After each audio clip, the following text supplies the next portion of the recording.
طیبہ کے اندر کہ بندہ بازار میں جاتا ہے اور اچانک اس کی کسی پر نظر پڑ جاتی ہے جس میں شریعت نے نظر کرنا حرام کیا ہے، منع کیا ہے، تو پہلی نظر تو اچانک ہوئی، دوسری نظر جب اٹھی تو ساتھ خواہش بھی شامل ہوئی، اس پر نظر اٹھی، نبی علیہ السلام نے فرمایا کہ اب وہ جو دوسری نظر اٹھی اس پر وہ اپنی نظر کو جھکاتا ہے، اٹھنے نہیں دیتا۔ نبی علیہ السلام نے فرمایا کہ اللہ تعالیٰ اس کے ایمان اور اس کی عبادت کی لذت میں اضافہ فرما دے گا۔ یہ کتنی برکت ہے کہ ایک بندہ کوشش کرتا ہے تو کوشش کس لحاظ سے ہو اور کوشش کس طرف ہو، کس طریقے پر ہو، اور کوشش کا آگے جو ہے وہ کس حد تک کوشش ہو، تو یہ ساری چیزیں ہمارے نبی علیہ السلام نے جو ہے وہ بیان فرمائی۔ اب اگر ہم حضرت سیدنا محبوب سبحانی قندیل نورانی شہباز لامکانی حضرت سیدنا شیخ عبد القادر جیلانی رضی اللہ عنہ کی طرف دیکھا جائے، حالانکہ ایک پہلو یہ ہے کہ اس کا بندہ مومن جتنے بھی قیامت تک کے لیے پائے جا رہے ہیں ان کی زندگیوں کا اس کے ساتھ جو ہے وہ تعلق ہے کہ ہم میں سے ہر ایک نے زندگی گزارنی ہے۔ تو یہاں اللہ تعالیٰ بیان فرما رہے ہیں کہ زندگی کس طرف گزارنی ہے اور کیسے گزارنی ہے اور کس انداز کے ساتھ گزارنی ہے۔ آج کے مسلمان کا اکثر و بیشتر حال یہ ہو چکا کہ دین ایک طرف چھوڑ دیا اور اپنی طبیعت اور اپنی مزاج کے مطابق اور معاشرتی رسم و رواج اور حالات کے مطابق آگے بڑھنے کا جو وہ سلسلہ بنا لیا، جس کا نتیجہ یہ نکلتا ہے کہ آج کا مسلمان اسلام کو کہیں دور چھوڑے اپنی طبیعت کے مطابق کہیں آگے نکل چکا ہے، جس کا نتیجہ یہ نکل رہا ہے کہ اس کی زندگی میں برکات جو وہ ختم ہوتی چلی جا رہی ہے اور اسلام کی سربلندی کا پہلو جو ہے وہ ہمارے ہاتھوں سے نکلتا چلا جا رہا ہے۔ تو ہمارے آقا صلی اللہ علیہ وسلم نے جو ہمیں طریقہ عطا فرمایا کہ ہم نے جہاں بھی قدم رکھنا ہے، جس مقام پر بھی پہنچنا ہے، اور جو بھی ہم نے طریقہ کار عمل جہاں بھی کوشش کرنی ہے، ہر مقام پر ہم نے اس بات کا اہتمام کرنا ہے کہ یہ اللہ کی رضا کے لیے ہے اور اس طریقے پر ہے جو طریقہ مجھے رب نے عطا فرمایا ہے، تاکہ رب کی رضا سربلند ہو اور اس طریقے کی بھی بالادستی کا اہتمام ہو جو طریقہ اللہ تعالیٰ نے ہمیں رسول کریم علیہ السلام کے ذریعے عطا فرمایا ہے۔ یہ آج کے دور میں اشد ضروری ہے۔ اب آپ کو لیے چلتا ہوں جناب سیدنا حضرت سیدنا غوث اعظم شیخ عبد القادر جیلانی رضی اللہ عنہ کی بارگاہ اقدس میں کہ آپ کی جو ساری زندگی ہے یہ اسی کوشش پر مبنی ہے، از اول تا آخر، یعنی کہ آپ کی وصال شریف تک آپ نے ساری زندگی جہاد کی طرف ہی اپنا جو ہے وہ وقت گزارا۔ اب آپ کے ذہن میں خیال آئے گا کہ وہ کون سا جہاد تھا؟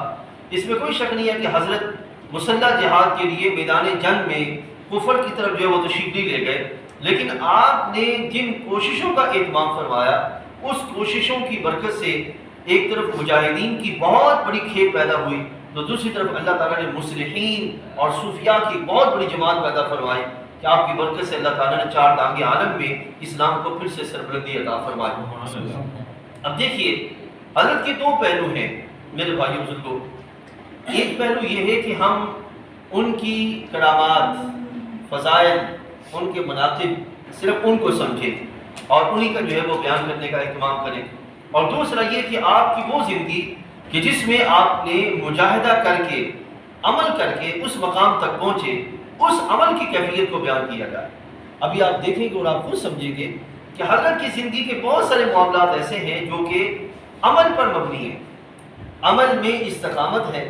اور کوشش میں درستگی ہے، جس کے سبب نتیجہ کا نکلا کہ اللہ تعالیٰ جل وعلا نے ان کے اس عمل کو ایسا بابرکت بنا دیا کہ اس پر اللہ کے فضل کی بہاریں جو ہے وہ سامنے آئیں۔ اب ہمارے آج کے دوست اس پہلو کے اعتبار سے صرف یہ سمجھتے ہیں کہ یہ حضرت کی کرامت ہے، حالانکہ خالق کائنات جل وعلا نے وہ طریقہ وہ ہے جو ہر مومن کے لیے بیان فرمایا ہے کہ ہر مومن نے اس بات کا اہتمام کرنا ہے۔ اب مثال کے طور پر تین پہلو ہیں جس میں حضرت نے بہت زیادہ اہتمام فرمایا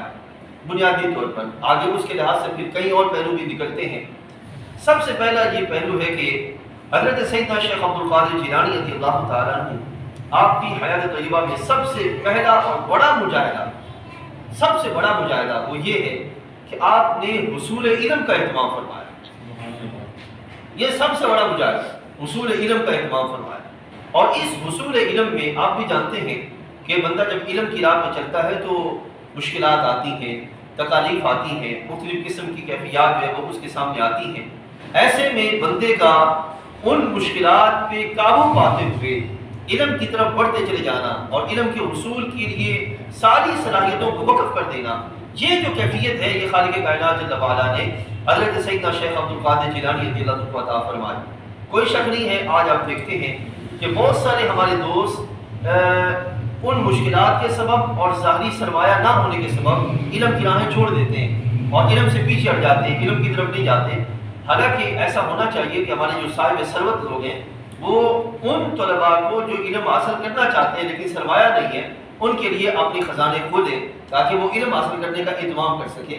اب حضرت سیدی شیخ عبد القادر جیلانی رضی اللہ عنہ جب بغداد شریف سے جیلان سے بغداد شریف تشریف لائے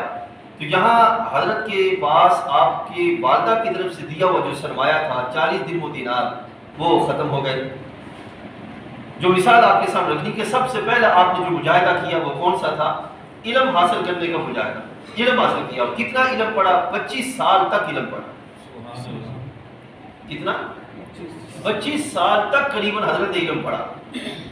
ٹھیک ہے جی۔ اور اس 25 سالہ علم کے دوران آپ پر جو مشقتیں آئیں، جو تکالیف آئیں، جن مسائل کا آپ کو سامنا کرنا پڑا، آپ یقین جانیے آپ خود فرماتے ہیں اس دورانیے میں جو مصائب آئے اور پھر اس پہ عمل کرنے کے اعتبار سے جو مصائب آئے، آپ فرماتے ہیں کہ اگر ان مشقتوں کا ایک قطرہ کسی پہاڑ پہ رکھ دیا جائے نا تو پہاڑ اپنی جگہ سے گر جائے۔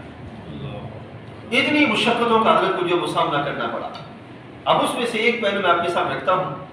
کہ ایسا ہوا کہ آپ نے جو درہم و دینار آپ کو والدہ صاحبہ نے دیے تھے وہ ختم ہو گئے۔ اب یہ اہل اللہ کی یہ شان ہوتی ہے کہ اپنی ذات کے لیے کسی کے سامنے دست سے سوال دراز نہیں کرتے، بلکہ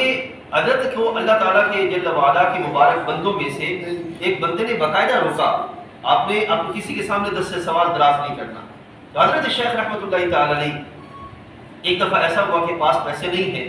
رقم نہیں ہے، اب طمع ہے انسانی کہ بھوک جو ہے اس کو مکمل کیا جائے، اس کو ختم کیا جائے، اس کے لیے کوئی سامان کیا جائے۔